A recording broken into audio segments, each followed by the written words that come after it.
name is Bob Tursack from Brilliant, and we're located in Exton, Pennsylvania. I'm here today to talk to you about a series of videos we'd like to produce with and for you on perfection in print, and have an ongoing conversation through a series of these short videos that talk about everything from the concept of the photo book to design, to printing, to construction, and then to inventory control, distribution, marketing, and selling of your work. That being said, we love photography and we want to be your source for printing photo books. We want to be an extension of your digital or conventional darkroom and be of value to you as you try and work to have your images committed to print. So we're going to try and do a series of videos that are both informative and profitable for you.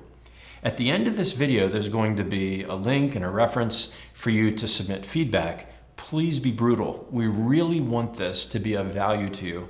So help us to help you. What I'm going to do today is just introduce both myself and give a little background on the company, but most importantly, I want to go over some of the things that we have been asked frequently and then how we're going to address them for you. There's no specific plan here that we don't or can't break. If you need to know something now, please give me a call, give us an email, and we'll try to answer that so that everybody can benefit. So just by way of background, I got into the business at a very, very early age. The earliest I can remember with photography specifically was always being fascinated with it. My dad loved to photograph, and we would spend Saturdays arranging slides and Saturday night viewing the slides as a family.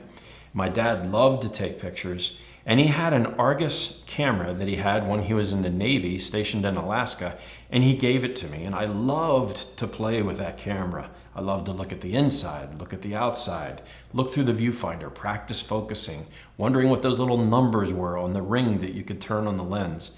And through that, my love of photography was born.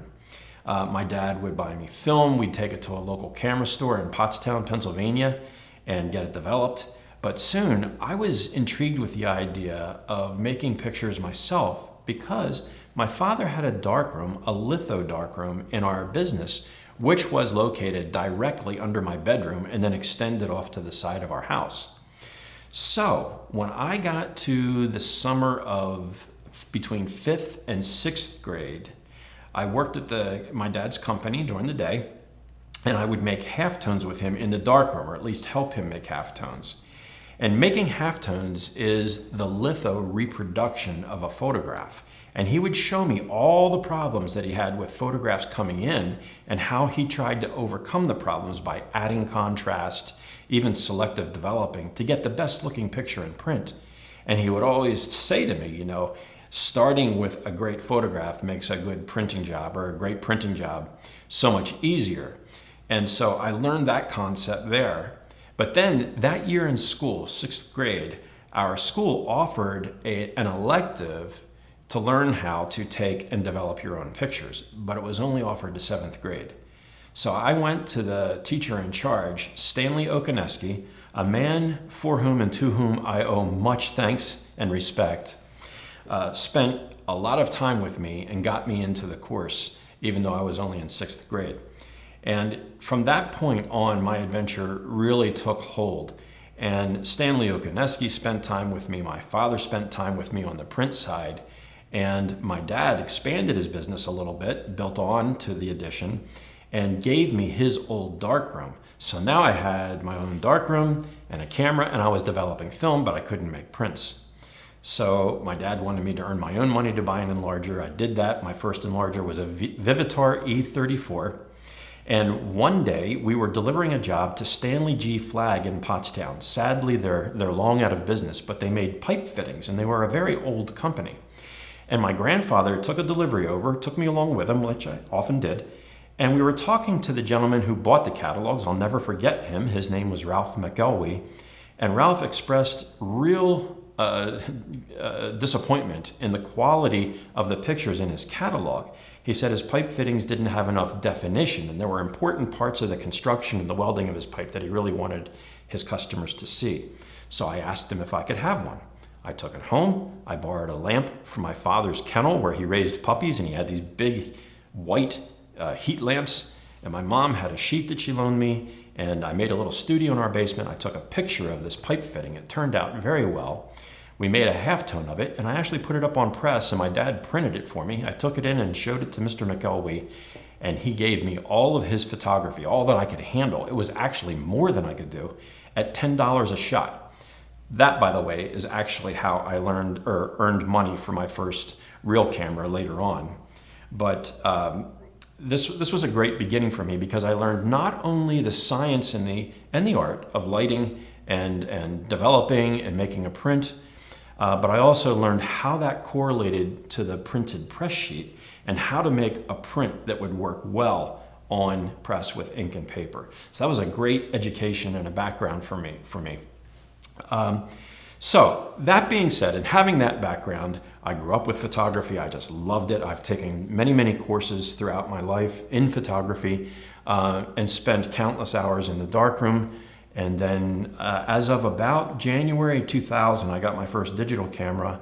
My darkroom went on for a number of years past that, but that's when I really started to delve into digital and Photoshop and learned how to electronically do everything that we did analog, in an analog fashion in the darkroom. And again, it made me more conversant with my customers and helped us to reach quality levels that otherwise I don't think we would have been able to do. So once again, we love photography. You'll hear me say that many times. I really mean that. We feel it in our soul.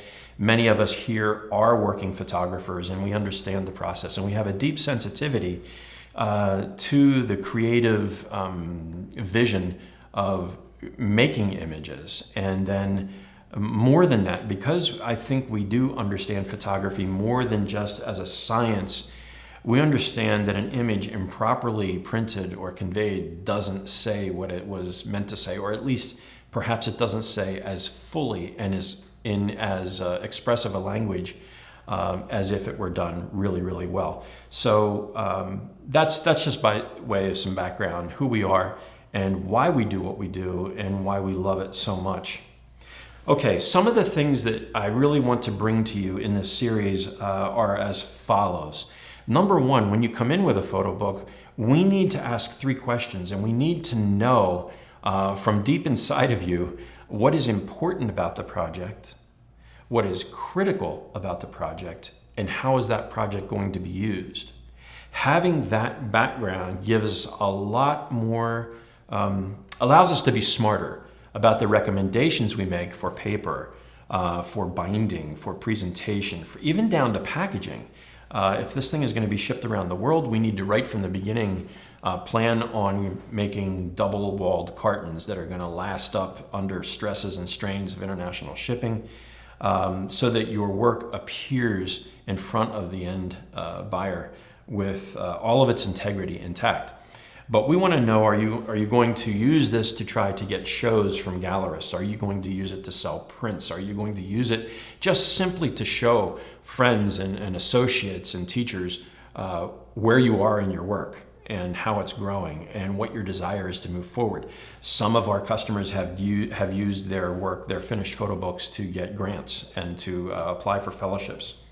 So having all of those things helps me to, and helps all of us here to get a better understanding of how to create a budget and materials that are going to be good, so that something is not overproduced or underproduced or inadequately produced that hurts the function of your photo book. So we're going to cover that whole conceptual thing in the front end. Then we're going to talk about design. Some people come in with the jobs ready to go. Other people need design help. We have some great designers we work with, and we also want to talk to you about how to talk to a designer so that you can get your project done in an efficient manner so that you don't run up design costs higher than necessary. Also, during that process, we want to talk about how to make your book different. A book is more than just a book. It's an artifact. It is evidence that somebody lived, that somebody worked, that somebody created. It is somebody's soul on paper. So the most important thing, of course, is the work inside the book. But if we can offer suggestions or work with a designer to create unique methods of binding or unique papers or blending of papers, something that will set your book apart, that could just simply augment the work and go a lot further and give you a lot more for your investment than just simply, producing a traditional book. Not that there's anything wrong with that, but if we can do something that's a little bit unique, even changing the color of the thread on a sewn book can have a design element that's really unique and intriguing to the viewer. So we're going to talk about that. We'll talk about making dummies and developing proof of concepts.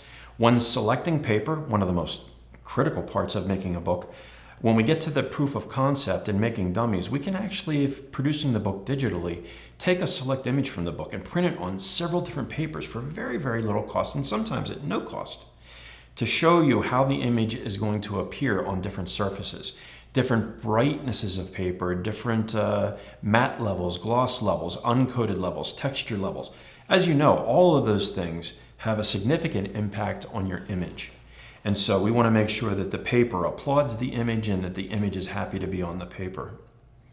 There's lots of different types of printing. There's digital printing, and within that there's categories. There's offset printing, and within that there's categories. There's letterpress printing.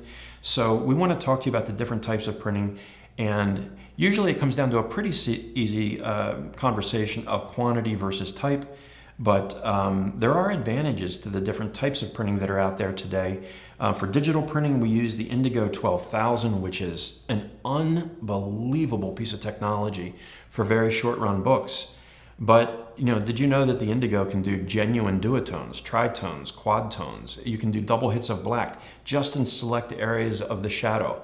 It is a phenomenal creative tool, and you can do that without the cost of an offset book when running on smaller quantities. But there is a point where printing on a digital machine reaches a terminal velocity and you really need to go offset, for which there are endless creative options with inks and plates as well. So we'll talk a lot about that. In fact, we're going to take you in the press room, the digital press room, the offset press room, and we're going to show you how to conduct a press check.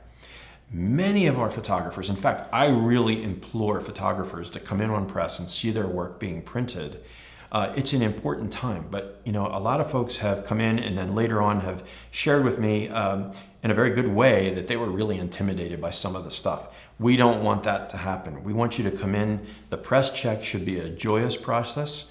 It should be kind of a fait accompli, but it still is an important part of the process during which you can have creative input.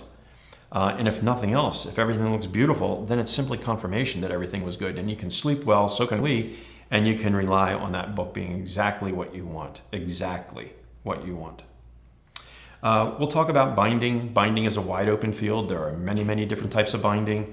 I love this little piece that we did for Megan Schlau. We printed the book, folded it, drilled these holes up here, and then she sewed the final book. This type of sewing is just gorgeous, and it just is one quick little example of things that you can do that are beyond the norm. So we'll talk about binding, and we'll have many episodes on binding, many episodes on the actual printing process as well.